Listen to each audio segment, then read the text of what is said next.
is the experience for the consumer? They strap on a headset and dive into this virtual world, and are they just walking through a store? Like, what is that for the customer, that experience like right now? Most of the direct consumer applications have been in what we call basically 2D, 3D. It's being able to interact with a dimensionalized space within your persistent systems. You should be doing something now if that's part of your long-term strategy. Otherwise, there's plenty of people that have a lot of experimentation, a lot of learnings, and are developing expertise in this space.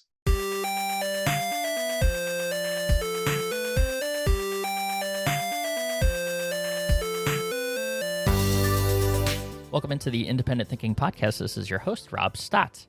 We are kicking off the new year of the Independent Thinking Podcast with a rather futuristic conversation. If you were to ask him, he'd say it's the now. But Steve McLean, the CEO of ReadySet, a company that is heavily involved in the virtual reality space, specifically as it relates to retail and having a conversation, a term you may have heard if you follow the technology space at all, or CE retailers are likely aware of the Metaverse and sort of the conversation that's been happening around that virtual reality setting, and how retailers are getting involved in that space and brands, and it's just a very unique conversation and opportunity to talk about the future of retail. And Steve and ReadySet are at the forefront of that, with what they're trying to do, creating these retail environments and commerce enabled environments where, consumers can strap on a VR headset, go shopping, and pick up product, put it in their virtual carts, and just have a very unique and personalized, and as we, come to find out in our conversation here with Steve, a hyper personalized experience with the retail industry in a virtual setting. So it's a space that's new in terms of allowing consumers to shop, but VR has been around for a while and it's been maturing, and watching the consumer adoption continue to grow. It's a space that the NRF Big Show that's coming up later this month, they're getting serious about and actually dedicating an entire area of the show to virtual reality. So maybe time to pay attention. And that's why we wanted to have Steve on and have ReadySet on to talk about this space and how, independent retailers can approach it. And, if you're not thinking about the consumer side, then, at the very least, there's opportunities to look at virtual reality and how you can leverage it on the business side to, do things like showroom planning, store planning, planning the layout and merchandising of your store, training, all sorts of different, aspects of virtual reality that can, be applied to your business and how you're approaching things. And just a cool conversation. The tech nerd in me got excited to have this talk with Steve and dive into, what ReadySet's doing. So excited to share it with you. This is Steve McLean, CEO of ReadySet, here on the Independent Thinking Podcast.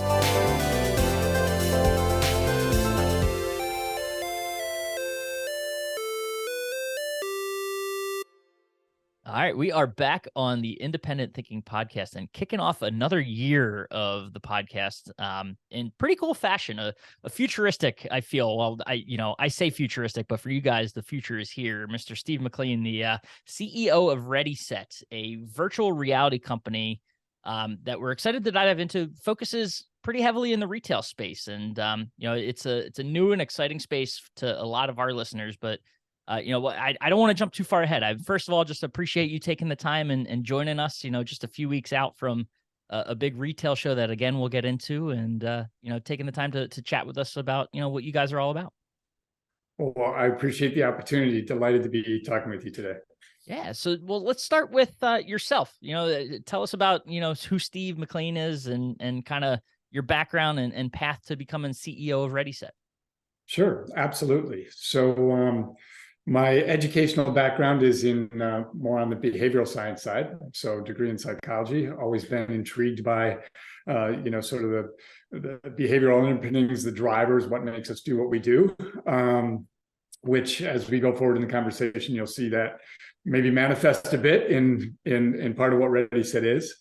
In 1999, co-founded a company called Wild Blue. Our job was basically it's an experiential design firm with a heavy retail focus. So That company's still in existence.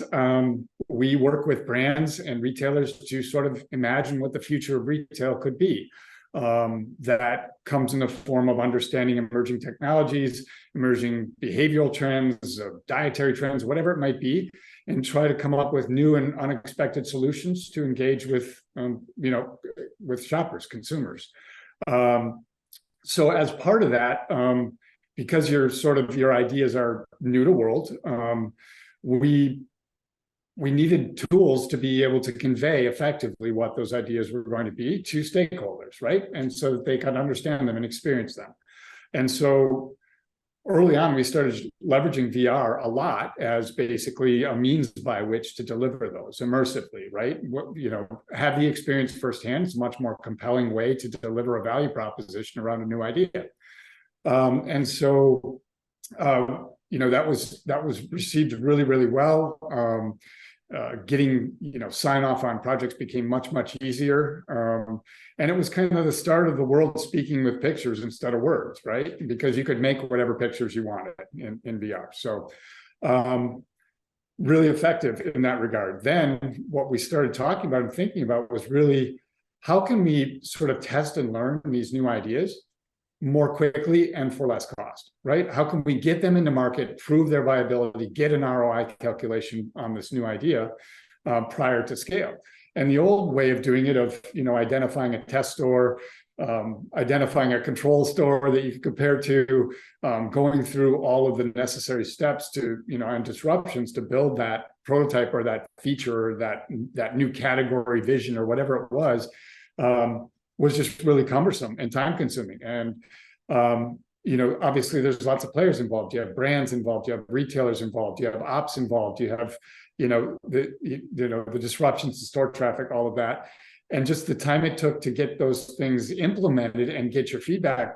A lot of times you would run out of traction, I guess, on the idea because, people take on new positions or, sort of the excitement wears off. And so what we've tried to really think about is, how can we really kind of create, in essence, a time machine, a way to be able to create something that doesn't exist yet, but get very reliable predictive analysis on how that new idea was going to perform. And as part of that predictive analysis, get a very strong ROI, very strong metrics on how that idea would perform in the real world. And so you could speed that up, because now all of a sudden that's where your idea lives. That's what the tool you're using to explain it. So if we can augment that with all the interactivity and all of the 100% to scale, high def, everything, and capture all that data, you're just migrating that asset into a space for that predictive analysis. And then that same asset gets migrated into, hey, here's the results. Here's what people went through. Here's what they experienced. Here's the results. So, so we built ReadySet really as a means of, an extension of what we were doing, that then we spun off on its own because it was very well received. Yeah, I mean, as you're talking about it, I'm sitting here like kind of in my mind's blowing a little bit, because it's something that you realize that virtual reality, I think initially a lot of people are like, well, that's to your point, a great space where you can test how something, how a person, in that environment, they're not obviously not in the physical environment, but they're in a virtual environment, how they're going to interact and kind of engage with that setting, as if they were really there. And, you're using it as a way to sort of experiment and see how slight variations and things like that of that environment impact the way they engage. But, what started out as a testing tool is actually something that can be done and recreated and be used virtually, is kind of what you guys found out. Yeah, exactly. I mean, the behaviors in the virtual space are hyper similar to what they are in the physical world. Everything's to scale, super high resolution, completely interactive. If you want something, you reach out and grab it. If you want to put it in your cart, you put it in your cart. The sight lines are the same. The locomotion, the path through the store, all of those things. And so we found out really early on it was kind of not a good idea to put chairs and tables and things in VR space, because invariably people within minutes of being in the VR space perceive the environment that they're taking in is real and physical. And so that's what makes the predictive analysis so valuable, is that hyper realism, and people forgetting kind of where they are, that they're not in a real world. Now, as you were, building out the testing environments, did you see the natural progression that it could be something that was very, able to be picked up and used in the way that ReadySet is, or did it sort of just come sort of as I'm sitting here thinking of it in that sort of way where you're doing it and then all of a sudden you have like an aha moment that you could, end up having a business like ReadySet? Yeah, we've always talked about and spent a lot of time, as you know, from a Wild Blue perspective, in imagining virtual commerce, right? That's one of those emerging techs, and it's one of the things that we explored and built proof of concepts for. And so we had already were in the mind space of, this is going to be another means of commerce, right? It's the technology, the technology just has to catch up to the promise, but we're all going to kind of get there. But use this whole idea of a digital twin for enterprise and being able to be sort of multidisciplinary, and that single asset philosophy of, build it once and leverage it across all of these use cases started to really crystallize. And then we were saying, well, why can't we use the same tool for, assortment optimization? Why can't we use the same tool for, testing product development, packaging innovation, all of those types of things, category, just marketing communications in the box. And then it's all the way up to, well, stores are constantly evolving, the size of the box, the configuration, the flow, all of those things. So why not be able to test the effectiveness of new store concepts before you pick up a hammer or drive a nail, right? And understand what works and what doesn't, and iterate until it's perfect. So yeah, it really came together. That multidisciplinary aspect was such a huge, just a huge benefit. Yeah, no, that's awesome. I want to before we dive any deeper, I want to back up a little bit and go higher level, because I know a lot of our listeners, the independent retailers, they may have heard things like Metaverse thrown out there, virtual reality. I want to give you the chance kind of to set the stage for them of what this is. When you're talking about virtual reality, virtual commerce, down to the basics. I think the understanding they have is like, all right, virtual reality, yeah, it's the headset that we put on and that sort of thing. But can you kind of walk us through what virtual commerce is, or what the metaverse is? How would you explain that to someone that, an independent retailer that might not have heard the term before? Sure. So believe it or not, there's no sort of universal consensus as to what a definition of the metaverse, what it is, right? In fact, in some cases, it's kind of a very polarizing term, right? People within the industry, people that participate in sort of the development of things related to this term are like, it's the M word to them, right? For people outside the industry, they may have a more literal interpretation of Neil Stephenson's Snow Crash, right? And this sort of ubiquitous, universe, interactive universe where everything is connected in a space. So it really comes down to whether you want to view it as, a component, right? A tool, an asset, a thing, a technology that is a contributor to that broader, sort of macro idea. Then the metaverse is already all around us, right? It's already there.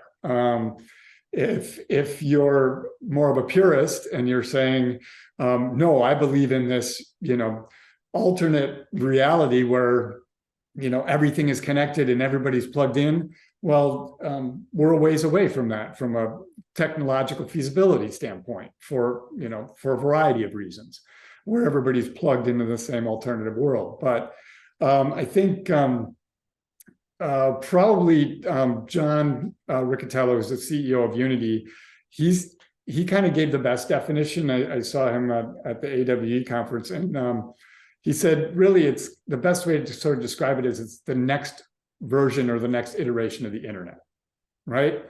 Unlike the internet, the metaverse is probably going to be, he said, mostly real time, mostly three-dimensional, mostly interactive, mostly persistent, meaning, you're assigning objects to specific spaces within that space, and then also mostly social. So I think that's probably the best definition if you're trying to really define it on a macro level. But at the end of the day, there's tons of opportunity in the broader metaverse space for retailers and for your enterprises right now to use those tools very productively for decision making, and then as entry points to imagining what a consumer interaction in the metaverse would be. How can I use it to engage in exciting new ways with my customer?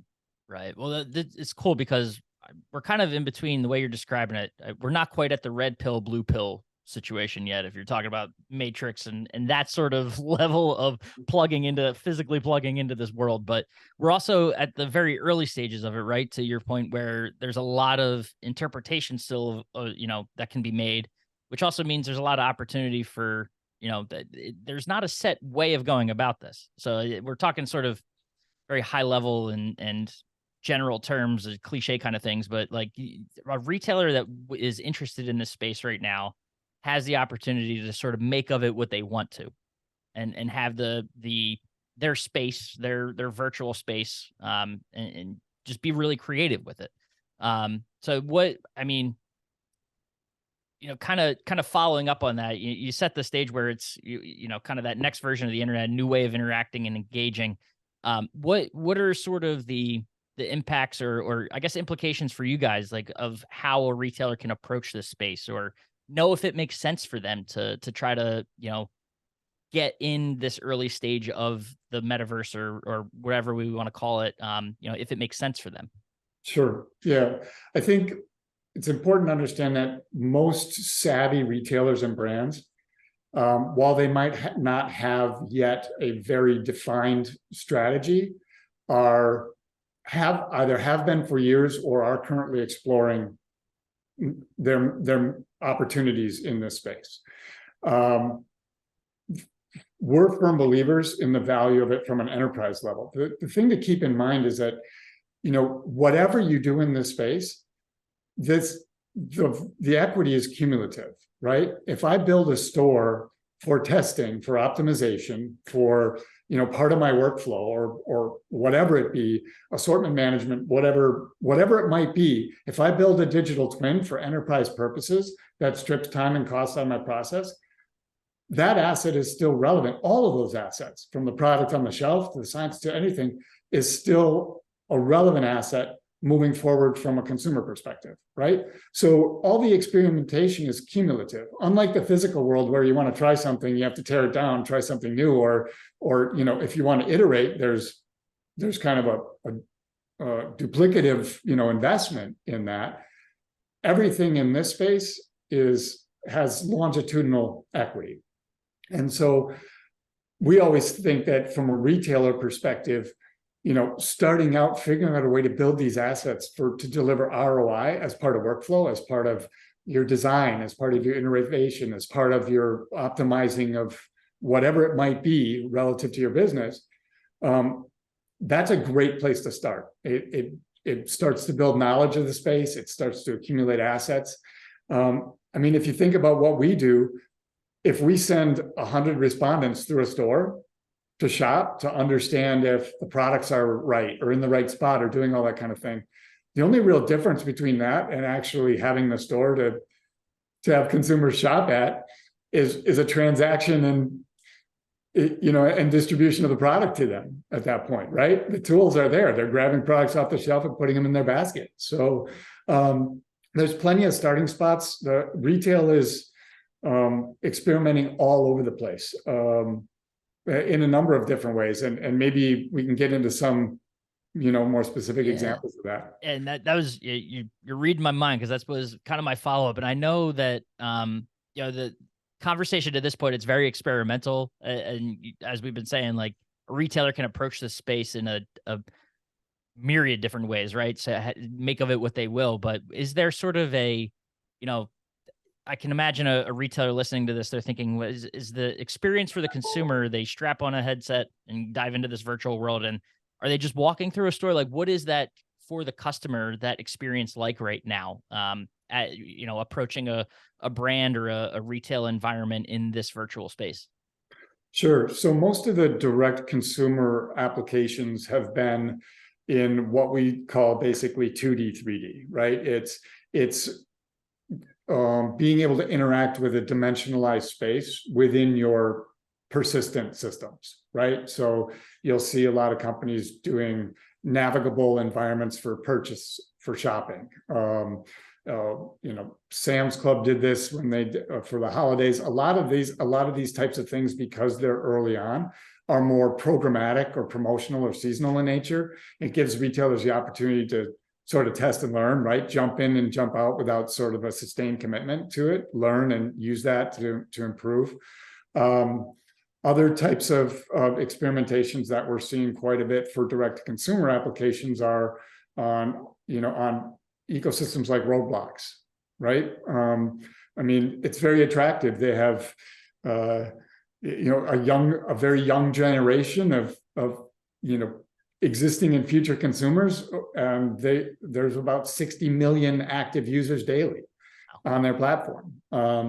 I think Nike published late last year that they had 21 million visitors to their Roblox store in 2022. So, the numbers are starting to get to a critical mass. And you see all of the data from consulting firms and others where, the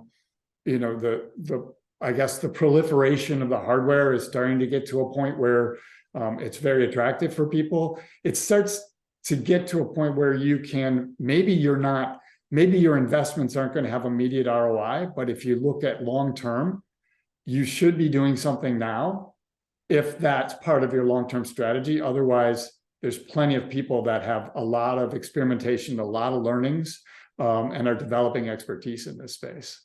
Yeah. And neat to hear. I have a, young kid here at home, and Roblox is a thing, we know. So it's kind of funny to hear that and know that he's probably the test market for these sorts of things. But it's neat to hear sort of how brands are taking a unique approach to the space from a strict, a retailer perspective. You mentioned Sam's Club and kind of the promotional approach.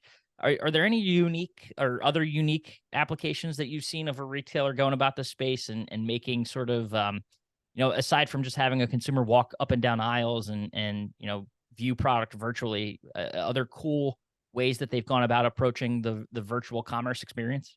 Yeah, for sure. I think, and that's part of the value proposition, right? So it's not just, we can make a digital replica of the physical stores and solicit the same behaviors, right? It's really about not subscribing to the laws of physics or pragmatism and being able to do whatever you want in that space. Really, you're not beholden to any of the traditional rules.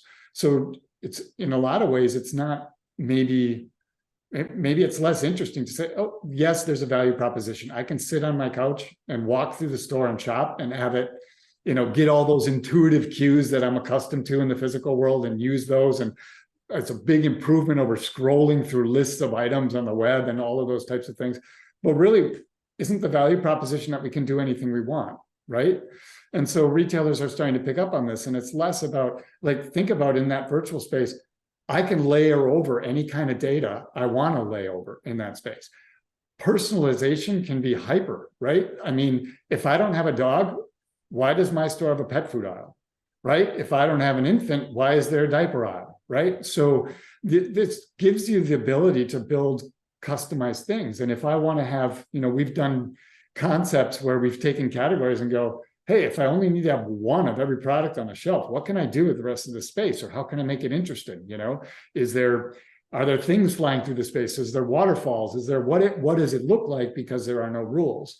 Target, I think, this year for Halloween did a cool thing with Meta Horizon, where they set up a golf Target store. They took one of their Chicago flagships, downtown stores, and turned it into a golf marketplace, and the assortment was curated to that theme, right? And so really, the beauty of VR and the beauty of, what we're working on is that you're not confined by anything, and you can deliver whatever your idea is, because there really are no rules.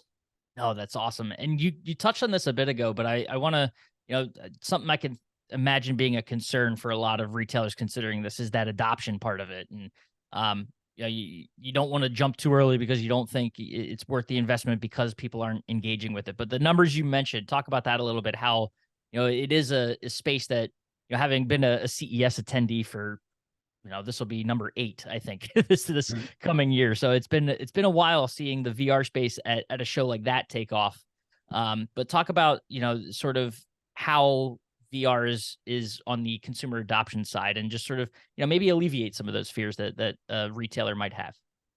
Yeah, I think there's a couple of things. One is, there was a pretty big bump in consumer adoption driven by the pandemic, right? The only thing that really sort of diluted some of that were supply chain issues and, chip issues and those types of things. But if you look at the reporting that are coming out from the big consultancy, this marketplace is valued anywhere from, 2026 from, 100 billion to multi-trillion dollars, right? All of the sort of mindset sampling that's out there is, more and more of the populace is open to this. And really what it comes down to is it's kind of this inverse grid where some of the barriers to adoption really have been cost and the cumbersome nature of the tech infrastructure, the tech stack needed to execute the experience. But now, as tools are becoming less and less, or lighter and lighter weight, the computing power is continuing to advance. It's becoming much more accessible for the consumer. Look at Facebook transitioning to Meta and what they've done. That's a pretty big bet to place. You look at the headlines of Microsoft and Google, and even now the much anticipated, eventual announcement from Apple, right? The other place to look for a lot of this stuff is, I look at where the companies that can afford to spend are spending, and understand that if it's true that this is the future of the internet, then these companies that make a lot of their money in this space are making this investment for a reason. And the adoption rates continue to go up and up. The active visitors to places like Horizon World, the hardware conversion, the hardware sales continue to go up. More and more players are in this space. More and more companies that were sort of second to the game are building a big part of their business plan around, immersive or augmented type of, assets or strategies. No, it's moving beyond sort of, I feel like a lot of, you could talk about any technology and how it sort of starts out in sort of the niche, maybe like gamer market, and eventually it expands and becomes mainstream. And you see that happening for sure with VR. And obviously the first application was gaming and immersive gaming, and now it's it's taking shape in a way quickly that is well beyond just gaming and becoming that social tool and a commerce tool as well. And I know we talked about it at the top and sort of set the stage for the conversation with some of the ways that you guys got into this space. But I know recently ReadySet put out a report on just how VR technology is kind of shaping retail and helping it evolve and move into the future. But talk about that a little bit on we've heavily focused on the consumer side, but the business side of it, and some of the things that you guys were doing early on that you've noticed this technology having an impact on things like in-store planning and the market research and things like that. So even if a company, an independent retailer, may not see necessarily the worth for them right now on the commerce side getting involved in this technology, but what are some of those business applications that they can lean into a technology like this to improve their store or their operations and things like that? Sure. I think it's important to start out and understand that VR is not new, right?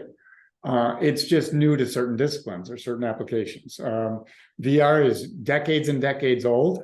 The automotive industry has been using it for a very long time as an early adopter.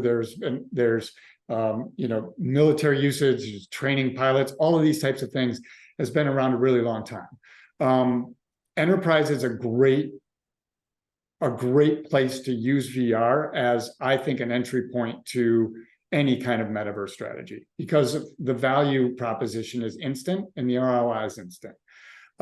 Let's just take a consumable retailer, or I guess any kind of retailer for that matter. Think about the different operations. You have your product development discipline, right? You have your assortment category level, disciplines. You have the consumer experience, the shopper experience design, the store, the ops, the checkout, all of those things, all of those pieces and parts, promotions, programs, all of those things. You can use a time machine to figure out what works and doesn't work across all of those things. And the funny thing, it's the same time machine. So you invest once and you basically, all of those disciplines can behave more effectively, more iteratively, far faster, and for far less cost. Most retailers have, some sort of dark store or planning store, right? That they use as a means to decide what they're going to do. That's one physical box. If I want to take an aisle, any aisle or any category, and say, I want to see if this works, I want to see if that works, I have to do it. I have to take it apart. I have to do it again. I have to take it apart. I have to manage all of this inventory, how much, all the labor it takes for that. What if I could just put on a headset and do all of that? And oh, by the way, while I'm designing a new product, let's just say a new private label product, I can decide, before I decide which design to go with, I can understand exactly how it's going to look at shelf within the context of that assortment. Training is another big application, right? I'm using the same store and the same asset I'm using to plan and optimize my store for next iterations of the experience for the consumer. I'm using to train my retail staff, right? Here's how this should look. Here's where these promotions should be placed. So it's really that being able to take advantage of that, build it once and purpose it across all your typical disciplines and workflows in retail in one single ecosystem. And by the way, I can have 10 stores and they're all on my laptop.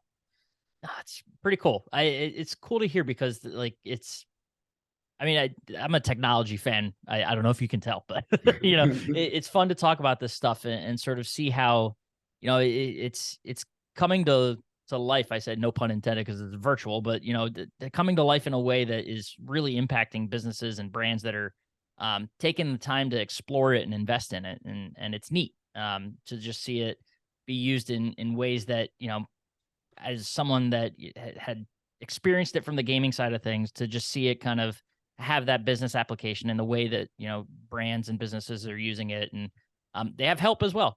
Brands like ReadySet that are there to help along the way and show them the path to take to get into this space and how to really utilize it and improve their business. And maybe, dive into the commerce side and see how, they can't make a little cash as well while doing it. So it's neat. It's cool to see. Yeah, exactly. And the other part of the barrier that's always persisted is this perception of expense, or this perception of needing a third party to execute all of this stuff. And part of the reason that we built ReadySet the way we did is we wanted to deliver a software solution, not a service solution, right? And so what we built is we eliminated the barriers of our clients' entry point to be functional in VR. We have a library of all the assets. We have the stores. We have all these things. If you want to put a shipper over here, you grab it and you put it over there. If you want to merchandise it, you merchandise it. So it's really that software solution and delivering that autonomy for our clients to be able to do what they want, whenever they want, wherever they want, throughout their process, rather than saying, yeah, we had a company that did VR 5 years ago. It was super expensive and took forever, and we had to rely on them for everything.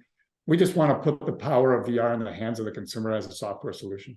No, it's awesome. Cool to see what you're doing. And, I think a unique story that we'll continue to follow. And if you're in the New York area and you're listening to this ahead of the show, January 15th through 17th, I believe the dates are the NRF Big Show. You guys will be up there and showcasing this in a new area. I think the first time they're doing, or maybe it's they're really expanding it this year. Kind of that Metaverse section of the show where you guys will be on display and talking about what you're doing for the industry. So Yeah, we're excited for that. And yeah, we welcome anyone to stop by and put on a headset and go shopping. no, that's awesome. So, Steve, we appreciate the time and your willingness to dive into this and shed some light on the metaverse and virtual reality shopping and that retail experience in this space. So, cool conversation, and best of luck at the show. And like I said, look forward to continuing to follow your story and see where you guys go in this space. So, we appreciate it. Appreciate it. Enjoyed the conversation. Look forward to the next one. You bet.